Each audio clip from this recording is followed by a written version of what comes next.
అమ్మా, ద్వాదశ రాశుల వారికి నక్షత్ర ఫలితాలు ఏ విధంగా ఉన్నాయి? నక్షత్ర ఫలితాలు 27 నక్షత్రాలని మనం తొమ్మిది నక్షత్రాలుగా విభజించుకున్నప్పుడు ముందుగా అశ్వని, మఖ, మూల ఈ 3 తారలకి కలిపి ఈ రోజున ముఖ్యమైన కార్యక్రమాలు చేసేటప్పుడు కొంచెం ఆలోచించి నిర్ణయాలు తీసుకొని ముందుకు వెళ్ళడం అనేది చాలా చాలా అవసరం. వీలైనంత వరకు ముఖ్యమైన కార్యక్రమాలలో శ్రమ, ఇబ్బంది, ఆటంకాలు, అనవసరమైన వాగ్వాదాలు రాకుండా జాగ్రత్తలు తీసుకొని ముందుకు వెళ్ళాలి. కాబట్టి వీలైనంత వరకు ఆ విషయాన్ని పరిగణలోకి తీసుకొని వీలైనంత ముఖ్యమైన కార్యక్రమాలని మొదలు పెట్టకుండా ఉండడం కూడా ఒక రకంగా మంచిదే. లేదు అయినా సరే మొదలు పెట్టాలి అనుకున్నప్పుడు దానికి ఏదైనా తిలలతో కూడిన సువర్ణాన్ని దానం లేకపోతే మానసిక దానం చేసుకుని ముందుకు వెళ్తే చాలా వరకు మంచిదే.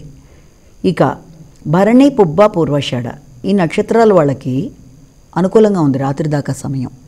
ఏదైనా కార్యక్రమాలు చేసేటప్పుడు సాధనతో అనుకూలంగా వ్యక్తుల సహకారంతో ఆశించిన కార్యక్రమాలని చక్కగా చేసుకుంటూ ముందుకు వెళ్ళే అవకాశాలు ఉన్న రోజుగా మనం భావించవచ్చు.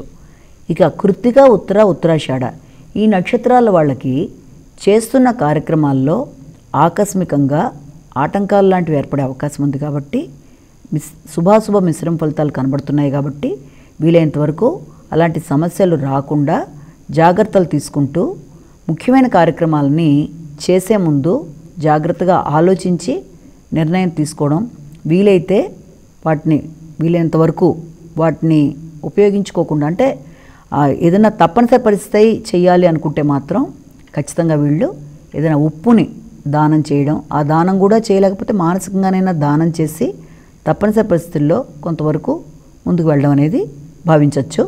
ఇక రోహిణి, హస్త, శ్రవణం ఈ నక్షత్రాల వాళ్ళకి కార్యక్రమాల్లో అనుకూలత కనబడుతుంది. రాత్రి దాకా చేద్దాం అనుకున్న కార్యక్రమాల్లో ముందుకు వెళ్ళడం, వ్యక్తుల సహకారం, తోడ్పాటు, దాంతోపాటుగా దైవ సంబంధమైన కార్యక్రమాలు కూడా నిర్విఘ్నంగా ముందుకు వెళ్ళే అవకాశాలు ఉన్నాయి. అంతేకాకుండా ఉపాసనా బలం, సంఘంలో గుర్తింపు మొదలైన వాటికి అవకాశాలు అనేవి కనబడుతున్నాయి.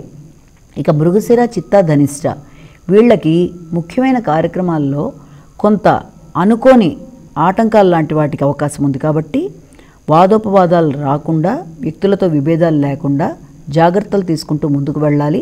తప్పనిసరి పరిస్థితుల్లో ఆ కార్యక్రమాలు చెయ్యాలి అనుకున్నప్పుడు మాత్రం వీళ్ళు వీలైనంత వరకు బెల్లాన్ని దానం ఇవ్వడం, లేకపోతే మానసికంగానైనా దానం ఇవ్వడం లాంటివి చేయడం అనేది చాలా వరకు అవసరమని భావించవచ్చు. ఇక ఆరుద్ర, స్వాతి, శతభిషం వీళ్ళకి అనుకూలంగానే ఉంది రాత్రి దాకా. వ్యాపార వ్యవహారాల్లో కానీ, తర్వాత లాభదాయకమైన అంశాల్లో కానీ, ధనాదాయం విషయంలో కానీ, వ్యక్తుల తోడ్పాటుతో కానీ ఇవన్నీ కూడా యుక్తిగా వ్యవహరించి కార్యక్రమాలు చేసుకోవడానికి కొంతవరకు అనుకూలమైన సమయంగానే వీళ్ళని మనం భావించవచ్చు. తర్వాత పునర్వసు, విశాఖ, పూర్వభద్ర వీళ్ళకి కూడా శుభాశుభ మిశ్రమంగా ఉంది. కాబట్టి ఆరోగ్య విషయంలో కానీ, శిరోబాధ విషయంలో కానీ, సమయానికి ఆహార స్వీకరణ విషయంలో కానీ కొంత లోటుపాట్లు కనబడుతున్న రీత్యా వాటి మీద ఎక్కువ దృష్టి కేంద్రీకరించుకొని ఆరోగ్య రీత్యా శ్రద్ధ తీసుకుంటూ వీళ్ళు ముందుకు వెళ్ళాలి. ఇక పుష్యమి, అనురాధ, ఉత్తరభద్ర వీళ్ళకు కూడా శుభాశుభ మిశ్రమాల్లా కనబడుతున్నాయి. కాబట్టి వీలైనంతవరకు ముఖ్యమైన కార్యక్రమాలు చేయడానికి తగిన సమయం కాదని గుర్తించి చేసినా కష్టం మీద ఫలితం లభించడం అనేది మొదలైన వాటికి ఆస్కారం ఉంది. కాబట్టి వీలైనంతవరకు ఈ విషయాన్ని దృష్టిలో పెట్టుకొని నిర్ణయాలు తీసుకుంటూ ముందుకు వెళ్ళాలి. ఇక ఆశ్లేష, జ్యేష్ఠ, రేవతి వీళ్ళకి అనుకూలమైన సమయంగానే ఉంది రాత్రి దాకా.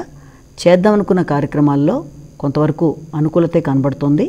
ముఖ్యంగా ఏదన్నా ఒక ముఖ్యమైన కార్యక్రమం చేసినప్పుడు కొత్త వ్యక్తులు వీళ్ళకి కనబడడం, వాళ్ళ ద్వారా పనులు సాధించుకోవడానికి ఒక అవకాశం కనబడడం, అలాగే మిత్రులు, తర్వాత ఇష్టమైన వ్యక్తుల్ని కలవడం, ఇష్టాగోష్ఠి మొదలైన వాటికి శాస్త్రపరమైన చర్చలకి అనుకూలమైన సమయంగా కనబడుతున్నట్టుగా వీళ్ళని మనం